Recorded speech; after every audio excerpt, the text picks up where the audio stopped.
Hello, welcome back to Madrona's Pulse Teachings. I am Iris, and we are talking about the astrology of the week ahead. This is November 18th through November 24th. We, of course, have a major shift this week, and that is Pluto enters Aquarius on the 19th. So that is our major energy forecast of this week, but there's a couple other things going on. And just starting out right through this week on the 18th, we do come in with Mercury is in Sagittarius, still in an opposition to that Jupiter who's in Gemini. And, that is, on the one hand, that opposition can bring some insights. It can definitely bring some and the insights can also come through a little bit of a push and pull tension and or kind of withdrawing and giving our mind some time to kind of reset. But also we could be getting some redirections and or just having a bit of a standstill, or we really don't see where we're moving yet. And if you're in a place where you really don't see where you're moving yet, that is totally fine and actually aligned, because that Mercury is going to keep moving through Sagittarius. It's just going to go a few degrees to the 22nd degree. And then on the 25th, so the day after this week ahead forecast, Mercury stations retrograde.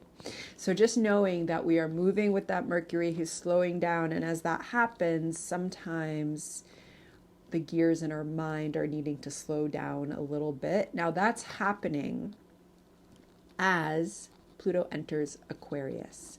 So Pluto enters Aquarius on the 19th at 3:38 p.m. That's Eastern time.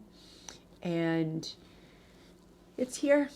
Okay, so and you might mark that time if you're someone that does such things, or just go throughout your day and notice. But I think with Pluto entering Aquarius in this week, this is just a really important week to witness, to be mindful. Do you feel the shift? Do you feel things release? Do you feel new experiences come in? Do you feel any change in your mind? It is interesting that as Pluto makes this massive shift and it enters that air sign, we also have Mercury slowing down and preparing to station retrograde. And so that is suggesting that there could be a bit of a push and pull that we're not supposed to suddenly understand. And or we might feel a release with that Pluto coming into Aquarius. And that Mercury retrograde is actually there to support us reflecting on our own lives and our own understandings of our projects. And again, that's kind of where we have Mercury in Sagittarius. But just knowing that there's quite a bit of air energy activated this week, because Pluto is moving into the sign of Aquarius. And so just noticing what you feel. I have a whole video on Pluto in Aquarius, so that's linked below if you want to watch it again to refresh. But it's big. And so just noticing what you notice as we move through this week. Today, tomorrow, those first few days of Pluto in Aquarius is a wonderful time to set some intentions around themes that you might have related to that kind of radical authenticity coming through wherever you have Pluto entering that 0 degree mark of Aquarius. Also noting that as Pluto comes into Aquarius, it begins to really activate in a new way the trine with Sedna. Okay, so Sedna is there in Gemini, and Sedna is retrograde. And so they're going to have their exact trine in December.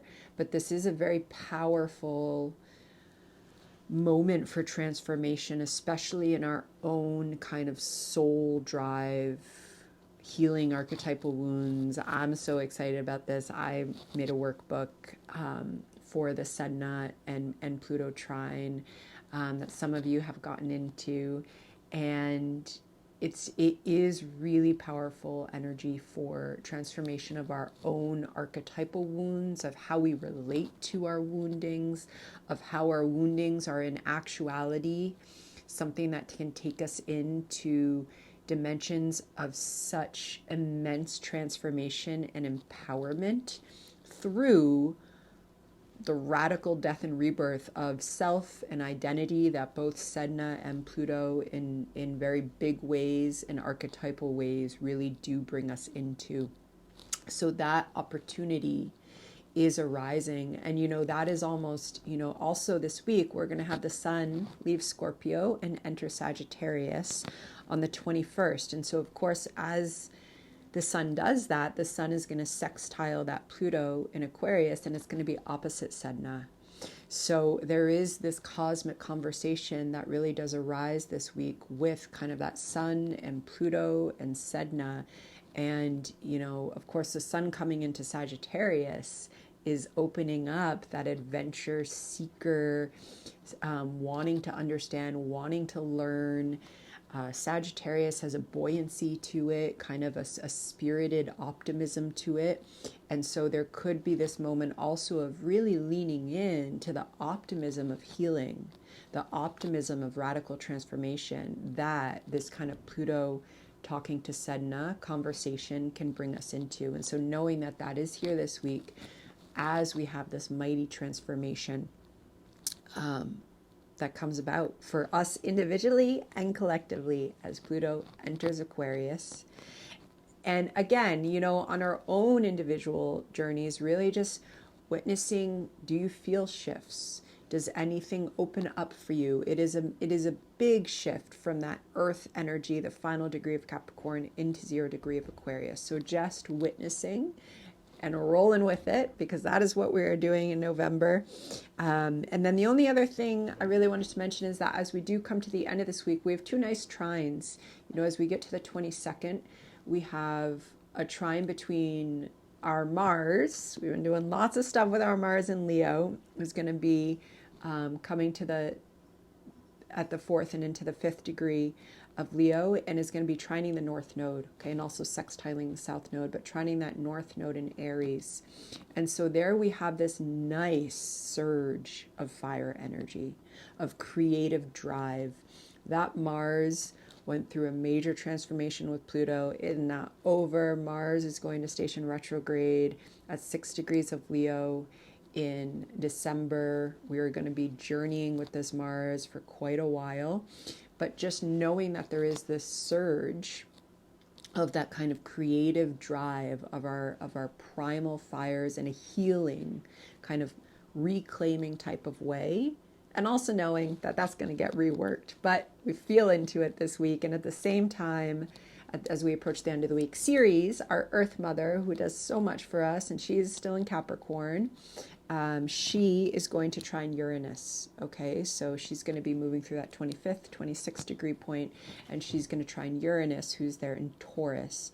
And that is such lovely energy for tuning into Earth rhythms, to Earth wisdom, to understanding radical embodiments that are about sustainability simultaneously for our own needs, our own values, our own bodies, our own spirits in our bodies, and literally sustainability for the earth as well.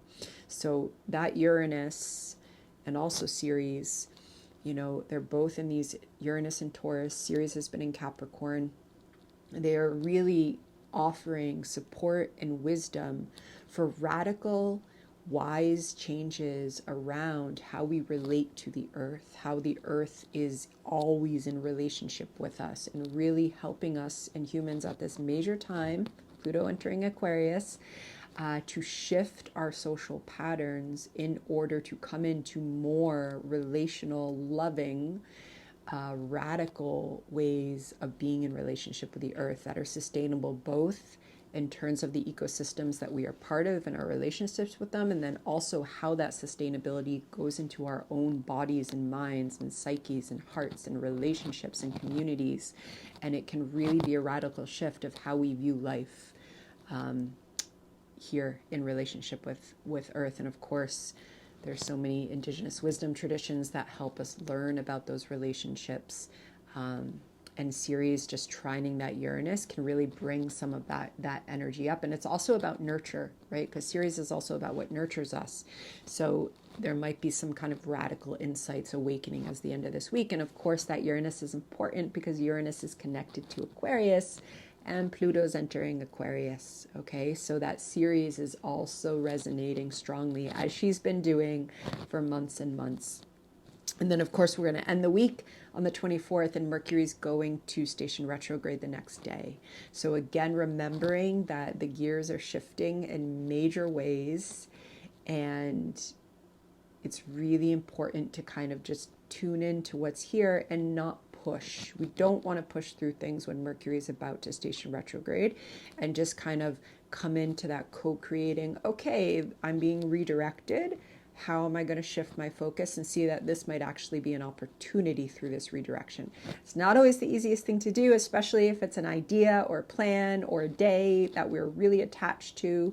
And sometimes we have to give ourselves times to kind of grieve, whether it's a moment, you know, if it's a smaller thing of the attachment that we had to how the day was going to go or what we thought. And yet often when we do open to these kind of redirections that can come about, especially through a retrograde, there is a whole path that can open up that we just wouldn't have seen. And sometimes that path just brings us to an awareness. And then we realign with where we were heading, but we realign as literally as a different person because we've entered a new kind of jump of awareness. And so working with retrograde in that kind of really productive, co-creative way rather than pushing through it is really important. And we're coming into that. And Pluto in Aquarius, blessings to you all as we move through this week. I am going to be in transit this week. I'm heading back to British Columbia. And so the next time I see you, I will not be in my office. I will not be in an apartment that is being literally reconstructed. I will be in a happier nature place with puppy dogs and trees. So I look forward to seeing you there, and blessings. Bye-bye.